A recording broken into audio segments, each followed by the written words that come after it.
किसने लाखों को तारा।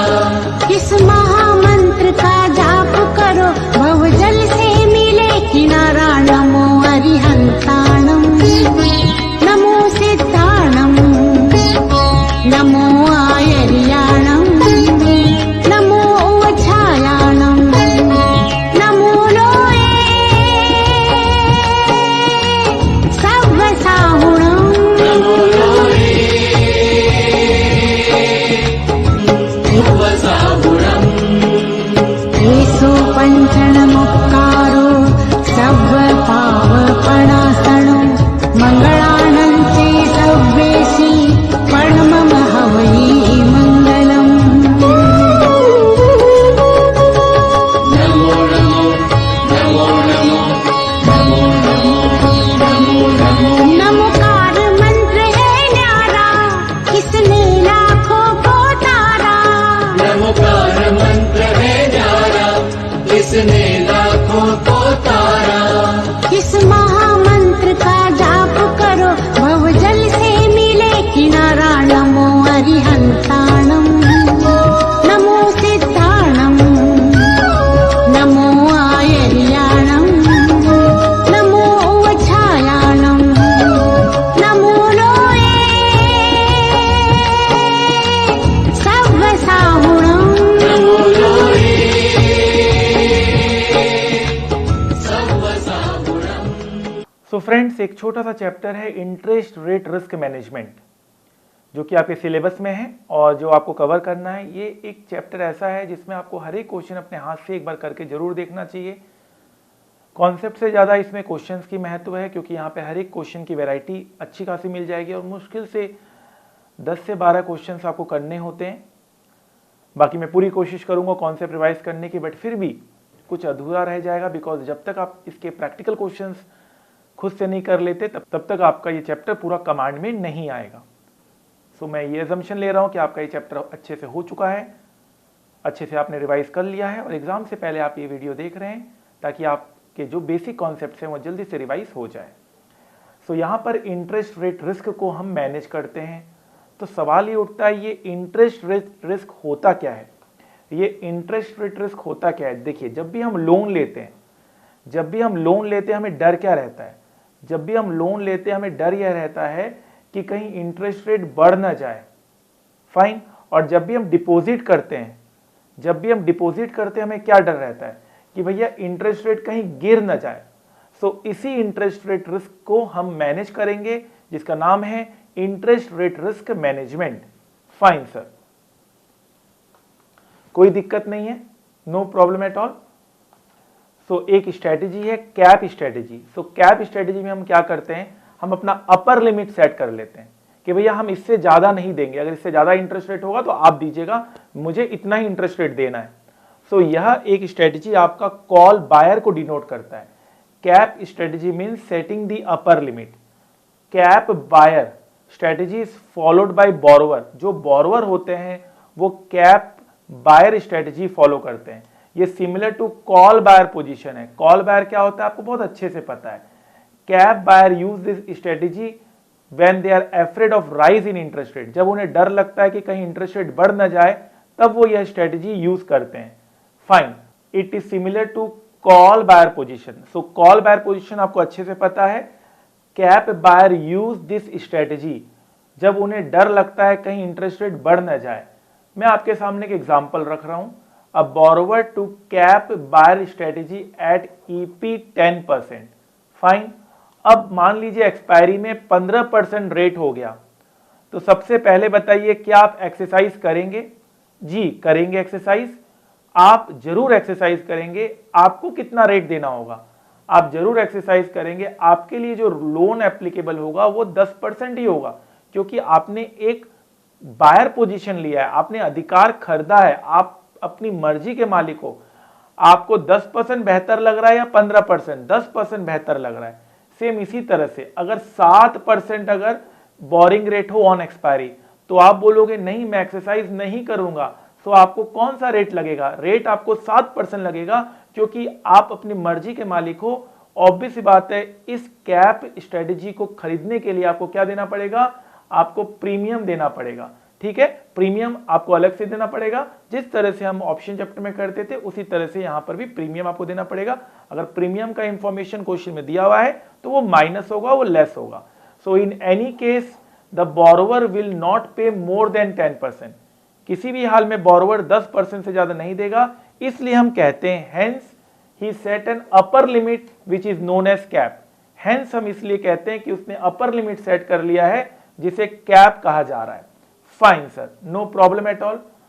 हम लोग को ऑप्शन प्रीमियम भी कंसीडर करना चाहिए, कोई दिक्कत नहीं है। नॉर्मली जो कैप लिया जाता है, ये ध्यान रखिएगा एक बात को, ये नॉर्मली मैं कह रहा हूं क्योंकि किसी किसी क्वेश्चन में हो सकता है ये बदल दिया जाए। नॉर्मली अगर लोन रेट है लिबोर प्लस 8%, लेट से, सो कैप जो लिया जाएगा वो सिर्फ वेरिएबल पार्ट ऑफ लोन में लिया जाएगा। ये फिक्स्ड है, ये क्या है 8% क्या है, फिक्स्ड है। 8% फिक्स्ड है। जो कैप लिया जा रहा है वो सिर्फ लिबोर के लिए लिया जा रहा है, मतलब आपको 8% तो देना ही पड़ेगा। ठीक है, फिर से रिपीट कर रहा हूं, अगर आपने कैप लिया है तो कैप आपने लिबोर के लिए लिया है। मान लीजिए, अच्छा एक बात बताइए, अगर मान लीजिए लिबोर हो जाए 10%, तो आपका कौन सा क्या रेट एप्लीकेबल होगा, जरा सोच के बताइएगा। सोच लिया सर, तो आपका होगा 5% प्लस 8%, तो आपको मिलेगा, आपका जो रेट लगेगा वो 13% लगेगा। अदरवाइज अगर आप कैप नहीं लेते तो आपको 18% लगता, अब आपको कितना लगेगा, 13% लगेगा। आप एक्सरसाइज करेंगे, बिल्कुल करेंगे। सो कैप का सारा इंफॉर्मेशन हमने आपको बता दिया है। इसी तरह से फ्लोर होता है, कैप का उल्टा होता है फ्लोर। फ्लोर स्ट्रेटेजी में हम अपना लोअर लिमिट सेट कर लेते हैं। लोअर लिमिट सेट करना मतलब नॉर्मली जो फ्लोर बायर होते हैं वो इन्वेस्टर्स होते हैं, डिपोजिटर्स होते हैं, वो पैसा जमा करने वाले लोग होते हैं। ये पुट बायर स्ट्रेटेजी के बिल्कुल सिमिलर है। ये स्ट्रेटेजी लोग कब फॉलो करते हैं, जब उनको लगता है कि इंटरेस्ट रेट कहीं गिर ना जाए। कैप में क्या लगता था, कहीं इंटरेस्ट रेट बढ़ ना जाए, तभी वो कैप लेते थे। यहां क्या लगता है, कहीं इंटरेस्ट रेट गिर ना जाए, तो ये फ्लोर ले रहे हैं। आइए मैं आपको एक सामने एक एग्जांपल रख रहा हूं। इन्वेस्टर ने एक फ्लोर बायर बाई किया है 10% में और इंटरेस्ट रेट 15% है। सो आप अब इन्वेस्टर है, आप इन्वेस्टर पॉइंट ऑफ व्यू से सोचिए, आप इन्वेस्टर है, आपको कौन सा रेट यहां बेहतर लग रहा है, 10% या 15%? डेफिनेटली आपको 15% बेहतर लग रहा है। आप एक्सरसाइज नहीं करेंगे, 15% रेट एप्लीकेबल होगा। याद रखिएगा, पुट बायर कब एक्सरसाइज करता है, जब भी CMP as on expiry less than EP होता है। जब भी CMP as on expiry less than EP होता है, पुट बायर एक्सरसाइज करता है। Fine, no problem at all.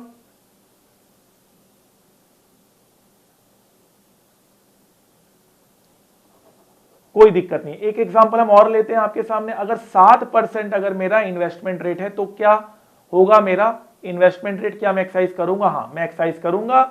मेरा जो रेट एप्लीकेबल होगा, मैं इन्वेस्टमेंट करूंगा 10% में, क्योंकि 7% से बेहतर 10% है। फाइन। सो कंक्लूजन क्या ड्रॉ किया, इन any case investor will receive at least 10%। Investor को कम से कम 10% तो मिल ही रहा है on investment. Hence he set a lower limit which is known as floor.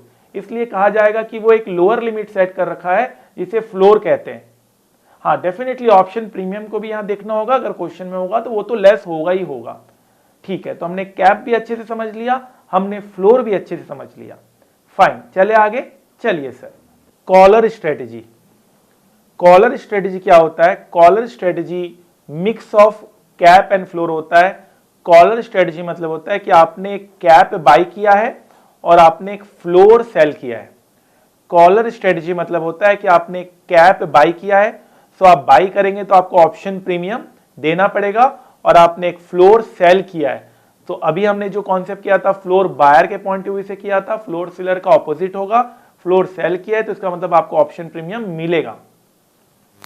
Fine, कोई दिक्कत नहीं है। माना जाता है कि अगर क्वेश्चन साइलेंट है तो ये माना जाता है कि ऑप्शन प्रीमियम कॉलर के केस में 0 हो जाएगा। जो मेरा पेमेंट है वही मेरा रिसीव्ड हो जाएगा। सो मैं ये मान के चल सकता हूं कि option premium in case of collar will be 0। Fine, कोई दिक्कत नहीं है। फाइन सर, तो आपको कैप बायर का मैंने पोजीशन समझा दिया, फ्लोर बायर का समझा दिया। कैप बायर का उल्टा कैप सेलर होगा, फ्लोर बायर का उल्टा फ्लोर सेलर होगा। अगर आप कैप बाई करते हैं, फ्लोर सेल करते हैं, तो आपको कहा जाएगा कि आपने कॉलर स्ट्रेटेजी लिया है। Fine sir. Forward rate agreement, forward rate agreement को हम शॉर्ट में कहते हैं FRA, फॉरवर्ड रेट एग्रीमेंट, मतलब फ्यूचर का एग्रीमेंट। फाइन। सो ये भी एक तरह का हेजिंग टेक्निक है, ये भी एक तरह का हेजिंग टेक्निक है, ये भी हमें इंटरेस्ट रेट फ्लैक्चुएशन से बचाता है। ठीक है, इसको कैसे सेटल किया जाता है, इसको कैसे हम सेटल कर सकते हैं।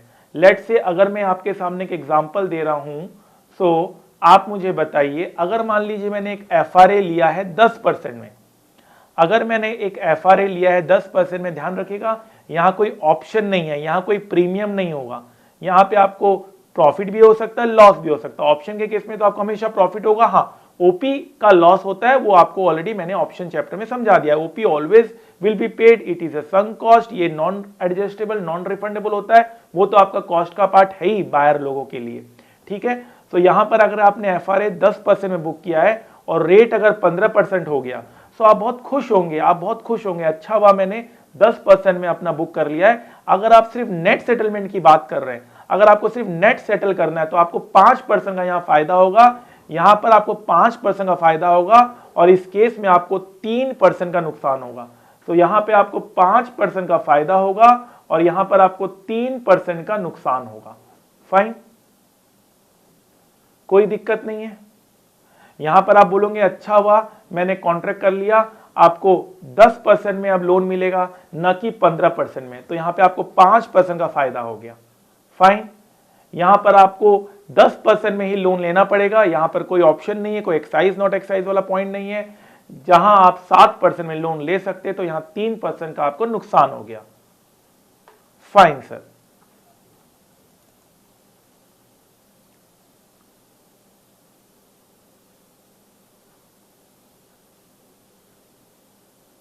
चले आगे, चलिए सर। FRA कॉन्सेप्ट को आगे बढ़ाते हुए effective cost calculation. So effective cost क्या होगा FRA का, it will be equal to contract rate. इसका मतलब क्या हुआ, इसका मतलब यह हुआ कि आपको मैं एक एग्जांपल यहां पे दे रहा हूं, आप बताइए इफेक्टिवली आपको कितने रेट पे आपको लोन मिल रहा है। ठीक है, आपको इफेक्टिवली लोन मिल रहा है 10% में, मतलब लोन तो आप 15% में लोगे, लेकिन 5% का आपको फायदा हो जाएगा। ये आपका कॉस्ट है, ये आपका गेन है। सो अल्टीमेटली तो आपको 10% ही पड़ रहा है। लोन आपको 15% में, आप लोकल बैंक के पास जाइए 15% में लोन ले लीजिए, लेकिन अल्टीमेटली 5% आपको रिम्बर्समेंट भी मिल जाएगा, क्योंकि आपने किसी से कॉन्ट्रैक्ट किया है। सो आपको अल्टीमेटली जो लोन मिल रहा है वो 10% में मिल रहा है। यहां पर भी एक एग्जांपल देखिए, पहले आप प्रॉफिट लॉस बुक कर लीजिए और फिर लोन ले लीजिए, जैसे हमने पहले किया था, तो आपको नेट कॉस्ट ऑफ लोन 10% ही पड़ रहा है। अगर मान लीजिए ये एग्जांपल है, अब आप बताइए इसमें आपका इफेक्टिव कॉस्ट ऑफ लोन कितना पड़ रहा है, इसमें आपका इफेक्टिव कॉस्ट ऑफ लोन कितना पड़ रहा है, इसमें भी आपका इफेक्टिव कॉस्ट ऑफ लोन 10% पड़ रहा है।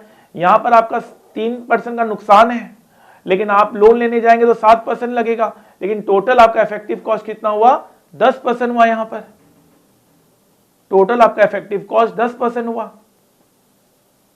फाइन सर, कोई दिक्कत नहीं है।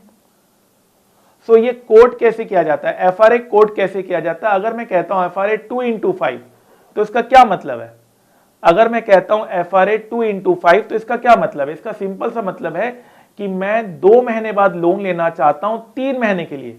2-3 बार इस लाइन को रीड करेंगे, इसका यह मतलब है कि मैं 2 महीने बाद लोन लेना चाहता हूं, 3 महीने के लिए मैं लोन लेना चाहता हूं, 2 महीने के बाद लोन लूंगा 3 महीने के लिए। ठीक है, फाइन। अगर आप 2x5 का मतलब बताइए क्या है, वही मतलब है हम आज से 2 महीने बाद लोन लेंगे 3 महीने के लिए। तो ये पीरियड ऑफ लोन कैसे यहां पे डिसाइड होगा, 5-2। पीरियड ऑफ लोन कैसे डिसाइड होगा, 5-2।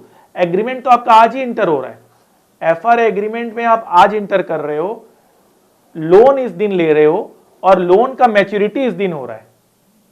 तो मतलब ये हुआ आज से 2 महीने बाद आप लोन लोगे 3 महीने के लिए, आज से 2 महीने बाद आप लोन लोगे 3 महीने के लिए।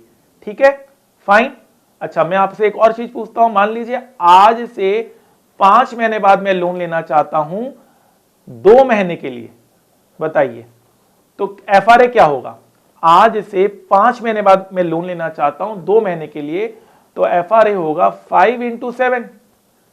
आज से 5 महीने बाद मैं लोन लेना चाहता हूं 2 महीने के लिए, तो FRA होगा 5 × 7। So how it is coated, आपको ये समझ में आ गया है। Fine sir. अब यहां पर एक स्वैप वर्ड भी बहुत यूज होता है। स्वैप का यहां पर क्या इंप्लीकेशन है देखते हैं। ये भी आपका FRA की तरह ही होता है। नेट सेटलमेंट, कैसे नेट सेटलमेंट किया जाता है, यहां पर फिक्स्ड रेट और फ्लोटिंग रेट ऑब्लिगेशंस आपस में एक्सचेंज होते हैं, और डिफरेंस बिटवीन फिक्स्ड और फ्लोटिंग रेट को अगर हम करते हैं तो हम यहां पर नेट सेटलमेंट की ओर पहुंचते हैं। ठीक है, फाइन सर। सो हम एक क्वेश्चन आपको करवाते हैं इसके ऊपर, जहां पर आप ये समझ पाएंगे कि स्वैप का नेट सेटलमेंट कैसे किया जाता है। आइए क्वेश्चन करते हैं, आप उसका आंसर दीजिएगा एंड देन फिर मैं आपका आंसर बताऊंगा, तो आप देखिएगा आपका सही रहा या गलत रहा। चलिए क्वेश्चन मैं आपको शो कर रहा हूं। क्वेश्चन आपके सामने है। Suppose a dealer wants to pay 8% fixed against 6 month LIBOR if the notional principal amount of swap is 5 lakh. Calculate semi annual fixed payment हमें निकालना है 180 डेज लेकर। Calculate floating rate payment, floating rate निकालना है LIBOR 6% लेकर 181 days. और calculate amount of net settlement हमें देखना है कि कौन किसे कितना पे कर रहा है। 360 डेज हमें अज्यूम करना है। वीडियो पॉज कीजिए और आंसर निकालिए। फाइन सर, मेरा मानना है आपने इसका आंसर बिल्कुल सही निकाला होगा। और सबसे पहले तो क्वेश्चन क्या है, डीलर फिक्स देना चाह रहा है और स्वैप बैंक यहां पर फ्लोटिंग देना चाह रहा है। ये आपको डायग्राम बिल्कुल क्लियर होना चाहिए। ये डायग्राम क्लियर है तो आपका क्वेश्चन बहुत ही आसानी से हो जाएगा। यस सर, ये डायग्राम क्लियर है। तो डीलर आपका फिक्स्ड पे कर रहा है, so semi annual fixed payment paid by dealer 5 lakh principal amount दिया हुआ है, 8% रेट दिया हुआ है और 180 डेज लेने के लिए बोला जा रहा है। सो यहां पर आपका 20,000 आ गया। Semi annual floating amount receive by dealer, so floating amount क्या रेट, फ्लोटिंग रेट क्या दिया हुआ है 6%, 181 डेज लेने के लिए बोला है। तो फ्लोटिंग इतना डीलर को मिल रहा है, फिक्स्ड इतना देना है, तो नेट फिक्स्ड देना है। नेट कितना देना है डीलर को, नेट डीलर को इतना देना पड़ेगा। फाइन, बहुत ही सिंपल सवाल। फिक्स्ड और फ्लोटिंग एक दूसरे से एक्सचेंज हो रहे हैं। फाइन सर, कोई दिक्कत नहीं है। चले आगे। चलिए sir, swap treatment of interest calculation on Sunday. कभी कभी संडे आने के कारण इंटरेस्ट की कैलकुलेशन सही से नहीं हो पाती है, तो उस केस में हम क्या करेंगे। सबसे पहले तो आप ये सोचिए कि क्या संडे को इंटरेस्ट मिलता है, बिल्कुल मिलता है।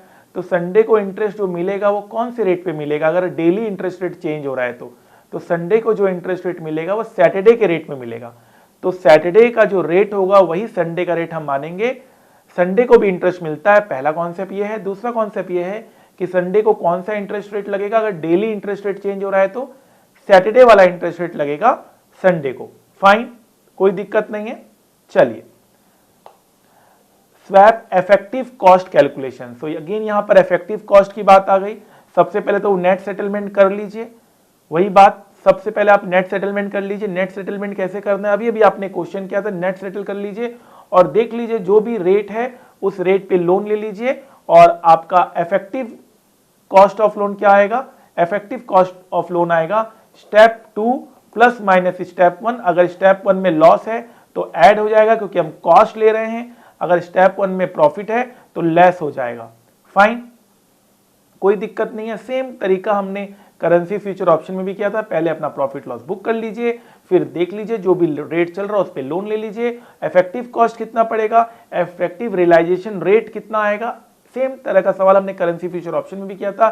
स्टेप 2 तो कॉस्ट है ही हमारा, अगर मेरा लॉस होगा तो ऐड कर दीजिएगा और गेन होगा तो लेस कर दीजिएगा, तो आपका ये इफेक्टिव कॉस्ट आ जाएगा इन case of swap. Fine sir.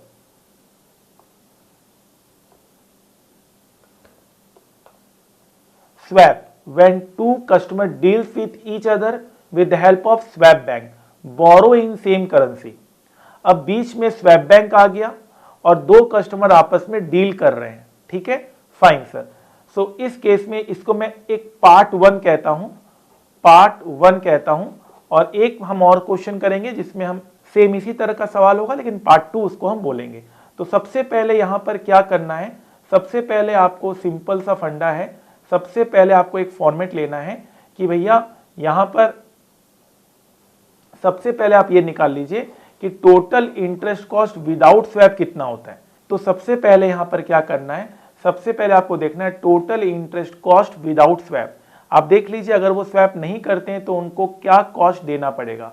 सो ये दोनों रेट क्वेश्चन में दिया रहेगा, अगर वो स्वैप नहीं करते हैं तो यह रेट उनको लगेगा। ठीक है, ए फ्लोटिंग रेट चाहता है, बी फिक्स्ड रेट चाहता है। अब हम स्वैप में क्या कराएंगे, हम उल्टा कराएंगे। ए को हम क्या देंगे, ए को हम फिक्स्ड देंगे और बी को हम फ्लोटिंग देंगे। दोनों रेट क्वेश्चन में दिया रहेगा। अब देख लीजिए अगर हम स्वैप करते हैं तो टोटल कॉस्ट कितना आएगा। आप देख सकते हैं टोटल कॉस्ट स्वैप में कम आ रहा है, आप देख सकते हैं टोटल कॉस्ट स्वैप में कम आ रहा है। ठीक है, फाइन सर, कोई दिक्कत नहीं है। तो इसका मतलब कितना मेरा सेविंग ड्यू टू स्वैप हुआ, मेरा सेविंग्स ड्यू टू स्वैप हुआ 0.75, 0.75 में बचा रहा हूं। अच्छा, तो इस सेविंग को हम डिस्ट्रीब्यूट करेंगे। सो यहां पर क्वेश्चन में कहा गया था इक्वल डिस्ट्रीब्यूशन। सो ए को हमने कुछ सेविंग्स का पार्ट दिया, बी को हमने कुछ सेविंग्स का पार्ट दिया और स्वैप बैंक को भी, जो ये सब काम करवा रहा है, उसको भी हमने सेविंग्स का पार्ट दिया। तो फाइनल जो क्वेश्चन पूछता है वो नेट इंटरेस्ट बर्डन पूछता है, तो उसका आएगा कॉस्ट अंडर ओन चॉइस, मतलब जो कि आपका यहां पर एक्चुअल में वो कर रहे हैं, cost under own choice. Cost under own choice कौन सा चॉइस, वो क्वेश्चन में दिया हुआ रहेगा। ठीक है, जैसे इस क्वेश्चन में स्टेप 1 में जो कॉस्ट था वो कॉस्ट ले लीजिएगा, minus savings due to swap कर दीजिएगा। जैसे कॉस्ट अंडर ओन चॉइस इस क्वेश्चन में लीवर प्लस 0.5 था और 11 था, उसमें हमने सेविंग अगर हमने लेस कर दिया तो हमारा आ गया नेट इंटरेस्ट बर्डन। सो हमारा आ गया net interest burden. Fine, no problem at all, कोई दिक्कत नहीं है। आइए थोड़ा सा हम इसमें और समझते हैं बातों को, आइए थोड़ा बातों को और समझते हैं। आप ये देख लीजिए, यही क्वेश्चन हमने अभी कवर किया है। तो आप देखिए ए का फिक्स्ड में 10% पड़ रहा है और फ्लोटिंग में लिबोर प्लस 0.5 पड़ रहा है, और बी का फिक्स्ड में 11% पड़ रहा है और फ्लोटिंग में लिबोर प्लस 0.75 पड़ रहा है। तो आप देखिए ए दोनों में अच्छा है, दोनों में उसको कम रेट ऑफ इंटरेस्ट मिल रहा है, फिक्स्ड और फ्लोटिंग, लेकिन ए ज्यादा अच्छा किसमें, ए ज्यादा अच्छा किसमें, ए ज्यादा अच्छा फिक्स्ड में। सो ए को फिक्स्ड करना चाहिए। आप देख सकते हैं जो स्वैप में हमने दिया है ए को हमने फिक्स्ड दिया है, आप देख सकते हैं ए ज्यादा बेहतर फिक्स्ड में है, इसलिए हमने ए को स्वैप में फिक्स्ड रेट दिया है। फाइन सर, आप देख सकते हैं ए ज्यादा अच्छा किसमें है, ए ज्यादा अच्छा फिक्स्ड में है, इसलिए हमने स्वैप में ए को फिक्स्ड रेट दिया है। ठीक है, तो इस तरह से हमारा ये पूरा क्वेश्चन फ्रेम हुआ है।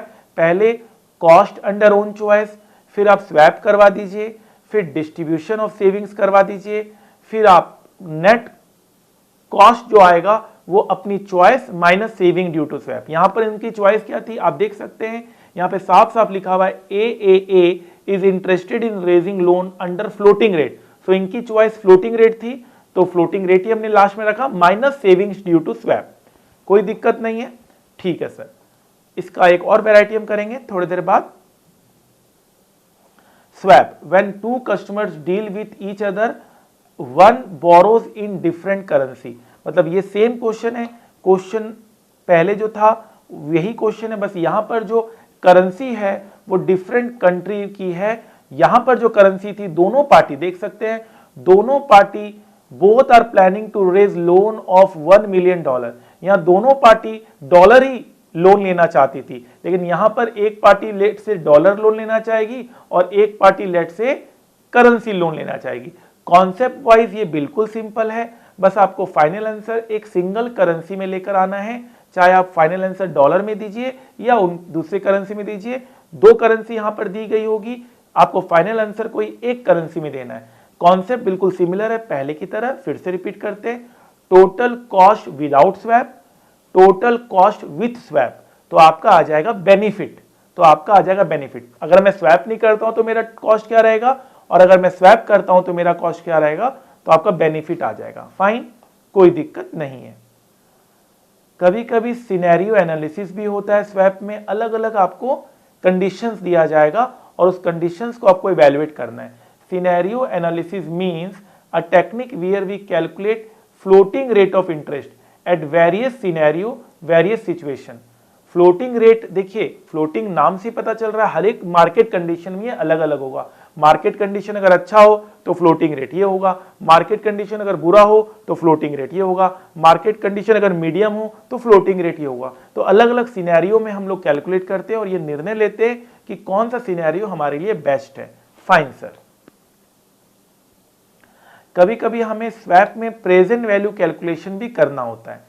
प्रेजेंट वैल्यू आपको पता है डिस्काउंट करके आता है, सो ऑब्वियस सी बात है, इसमें कुछ कहने वाली बात नहीं है। जो भी आपका प्रॉफिट लॉस होगा, जो भी आपका नेट सेटल्ड अमाउंट होगा, जो भी आपको लेना या देना होगा, अगर अलग अलग साल में आपको दिया गया है तो उन सबको डिस्काउंट कर कर आप प्रेजेंट वैल्यू आप कर सकते हैं। जैसे कि आपको इस क्वेश्चन में नजर आ रहा है, आपको जस्ट मैं एक झलक दिखा दे रहा हूं कि प्रेजेंट वैल्यू कैसे करना है। आप देख सकते हैं यहां पर आपको जो भी मिल रहा है या दे रहे हैं उसको आपने डिस्काउंट कर दिया अलग अलग साल का लिखते हुए और आपने प्रेजेंट वैल्यू निकाल दिया। सेम इसी तरह से आपने जो भी आपको मिल रहा है या आप दे रहे हैं उसको आपने डिस्काउंट कर दिया और आपने प्रेजेंट वैल्यू निकाल दिया। फाइन, कोई दिक्कत नहीं है। चलिए सर, आई होप आपने सारे क्वेश्चंस किए होंगे।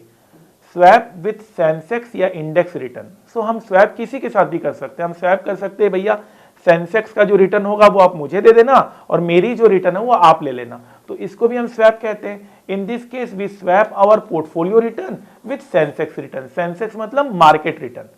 सो नेट सेटलमेंट कर लेंगे और देख लेंगे क्या हमें मिल रहा है नेट या क्या हम नेट दे रहे हैं। स्वैप का ये भी पार्ट बहुत ही आसान है।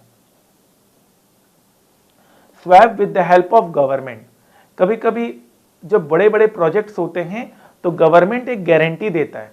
देखिए बाहर की कंपनी जब इंडिया में आती है तो इंडिया के एक्सचेंज रेट्स बहुत ज़्यादा फ्लैक्चुएट करते हैं, तो उनको गारंटी चाहिए होता है। तो गवर्नमेंट गारंटी देता है कि आप घबराइए मत, आपने जितना पैसा लगाया है, आपका जो इनिशियल इन्वेस्टमेंट है, हम आपको उतना पैसा एटलीस्ट गारंटी देते हैं कि आप उतना पैसा लेकर जा सकते हैं with same rate of exchange जिसमें आपने पैसा लाया था। मतलब अगर आपको जब पैसा आप लाए थे तो $1 बराबर अगर 50 था, तो जब आप पैसा लेकर जाएंगे तब आपको $1 बराबर 50 ही लगेगा। हम आपके लिए स्वैप करके देंगे, आप आइए इन्वेस्ट कीजिए, आपका प्रिंसिपल अमाउंट बिल्कुल सेफ रहेगा। Fine. Guarantee, guarantee to protect the initial investment. सिर्फ इनिशियल इन्वेस्टमेंट की बात हो रही है। स्पॉट एक्सचेंज रेट से हम आपकी इनिशियल इन्वेस्टमेंट्स को एक्सचेंज कर देंगे, स्वैप कर देंगे, आपका इनिशियल इन्वेस्टमेंट बिल्कुल सेफ रहेगा, आपको बिल्कुल भी घबराने की जरूरत नहीं है। Fine sir. Swap with option. So हमने ऑप्शन अलग से किया था, चाहे वो कैप ऑप्शन था या फ्लोर ऑप्शन था। स्वैप में ऑप्शन नहीं होता है। स्वैप में आपको प्रॉफिट भी हो सकता है, लॉस भी हो सकता है, लेकिन अगर स्वैप विथ ऑप्शन हो जाए तो इस कॉन्सेप्ट को कहते हैं स्वैप्शन। इस कॉन्सेप्ट को कहते हैं स्वैप्शंस। अगर स्वैप प्लस ऑप्शन मिल जाए तो उसको कहते हैं स्वैप्शंस। फाइन। तो यहां पर नॉर्मली आपको स्वैप का भी कॉन्सेप्ट पता है, ऑप्शन का भी कॉन्सेप्ट पता है, आप दोनों को मिक्स करके आराम से क्वेश्चन सॉल्व कर सकते हैं।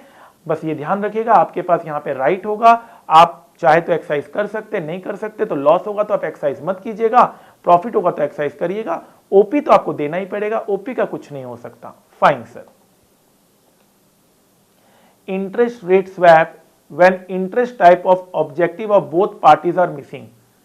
कभी कभी क्वेश्चन में ये नहीं बताता कि पार्टी क्या चाहती है, पार्टी फिक्स्ड चाहती है, फ्लोटिंग चाहती है। तो उस केस में हम लोगों को वह करना चाहिए जिसमें पार्टी को सबसे ज्यादा बेनिफिट हो। जैसे कि आप इसी क्वेश्चन की बात करिए, इस क्वेश्चन में अगर ये कुछ नहीं बोला होता कि पार्टी क्या चाहती है तो आप यहां पर ए को क्या देते।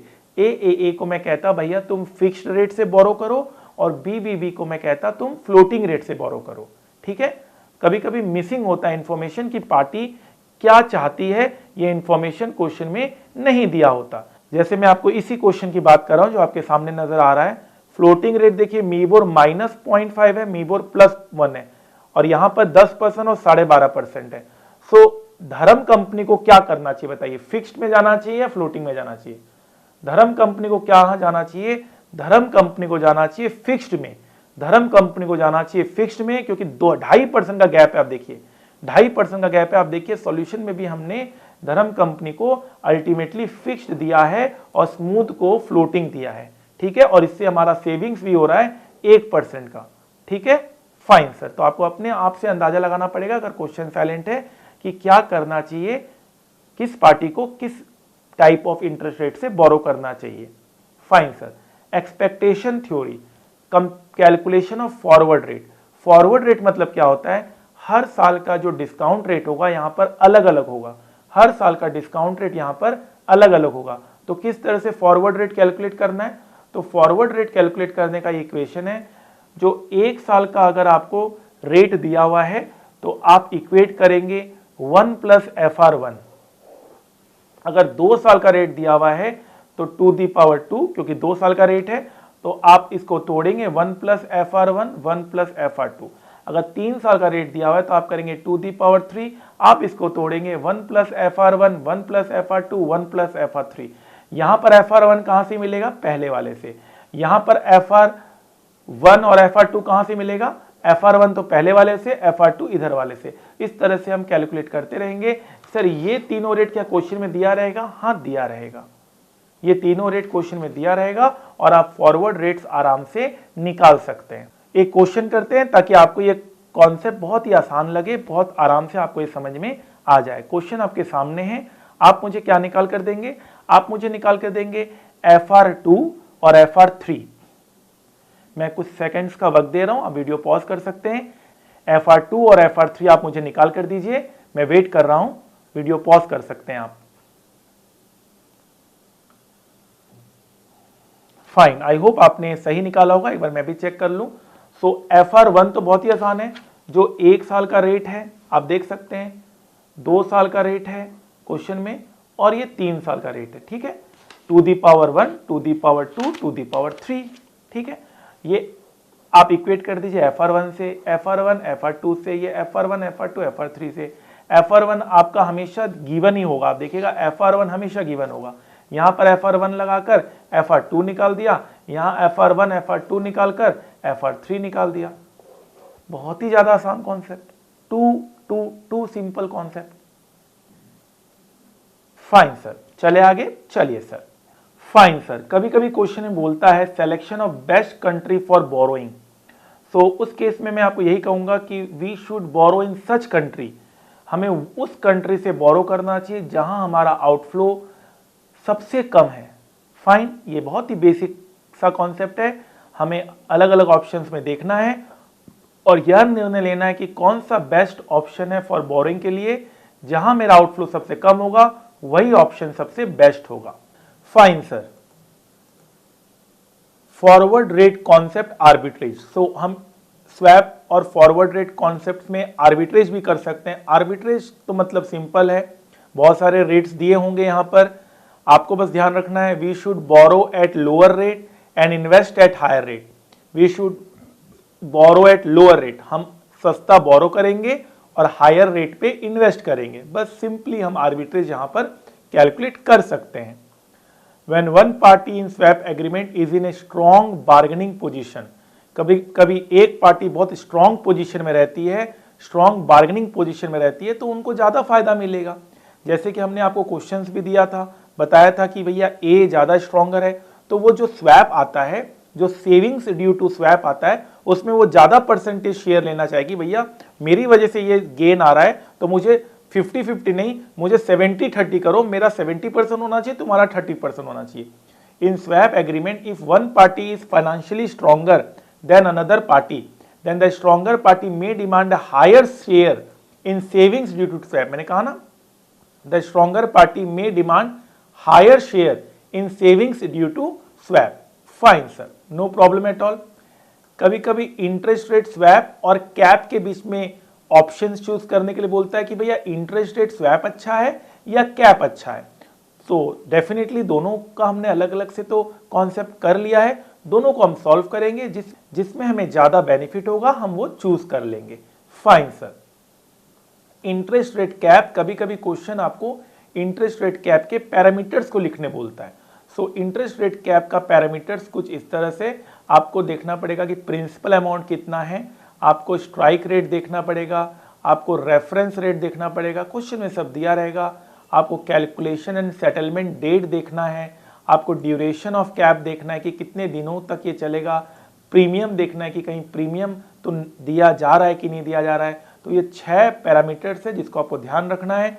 Notional principal, strike rate, reference rate, calculation and settlement date, duration of cap and premium of the caps. तो आप देख सकते हैं क्वेश्चन में भी अगर आप चाहें तो इस चीज को फाइंड आउट कर सकते हैं। नोशनल प्रिंसिपल क्वेश्चन में दिया हुआ है, स्ट्राइक रेट दिया हुआ है, reference rate the rate of interest applicable to this loan, जो भी लोन में रेट ऑफ इंटरेस्ट एप्लीकेबल होगा, चाहे वो लीबोर हो, मीबोर हो, कोई भी रेट हो, वो रेफरेंस रेट हो जाएगा। Calculation and settlement date 31 March every year, question को पढ़कर आप देख सकते हैं। Duration of cap till March 2016, यहां तक आपका कैप चलेगा। प्रीमियम ऑफ द कैप अभी तक डिसाइड नहीं हुआ है, लेकिन ये निगोशिएबल है, ये डिसाइड हो जाएगा। ये दोनों पार्टी के बीच में निगोशिएशन के ऊपर डिपेंड करेगा कि प्रीमियम ऑफ द कैप क्या रहेगा। सो ये पैरामीटर्स है, इसको आपको ध्यान रखिएगा। फिर से मैं रिपीट करता हूं, notional principal, strike rate, reference rate, calculation and settlement date, duration of the cap and premium of the cap. Fine, no problem at all, fine sir. So एक कॉन्सेप्ट है, मैंने आपको कहा था एक कॉन्सेप्ट पार्ट 2 में हम जाएंगे। When two customers deal with each other with the help of swap bank, borrowing in same currency, part 2। So सबसे पहले तो मैं आपको इसका एक क्वेश्चन आपको चाहता हूं कि आप सॉल्व करो, मैं वेट कर रहा हूं आपके आंसर का। IM is an American firm having its subsidiary in Japan and JI is a Japanese firm having its subsidiary in USA। तो हम सिर्फ रेट ऑफ इंटरेस्ट की बात करेंगे।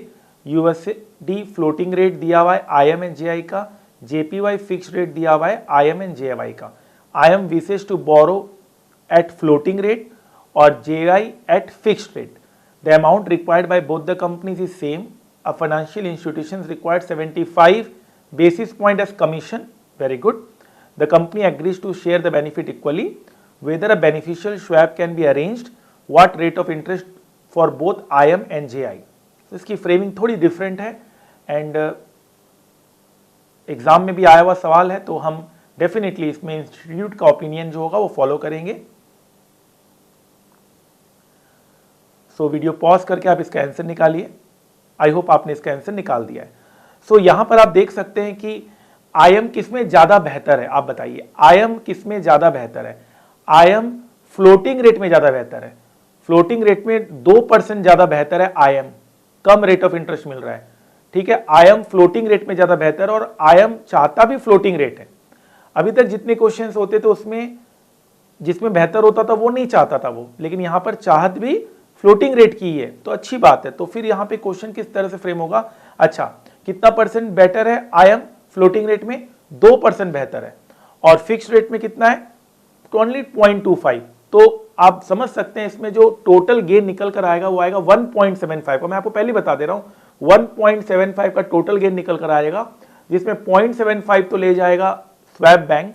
सो बचा 1%, 1% में आधा परसेंट वो लोग बांट लेंगे क्योंकि लिखा हुआ इक्वली। और फिर आपका आएगा कॉस्ट, नेट कॉस्ट का बात आएगा। तो नेट कॉस्ट आएगा लिबोर प्लस 0.5 IM के लिए माइनस 0.5। सो IM का आंसर होगा लिबोर, ओनली लिबोर, और JI का आंसर होगा 4.25 माइनस 0.5 तो 3.75। तो ये क्वेश्चन तो ओरली सॉल्व हो गया। Fine sir. सो देखते हैं इसको किस तरह से हमें प्रेजेंट करना है, ठीक है।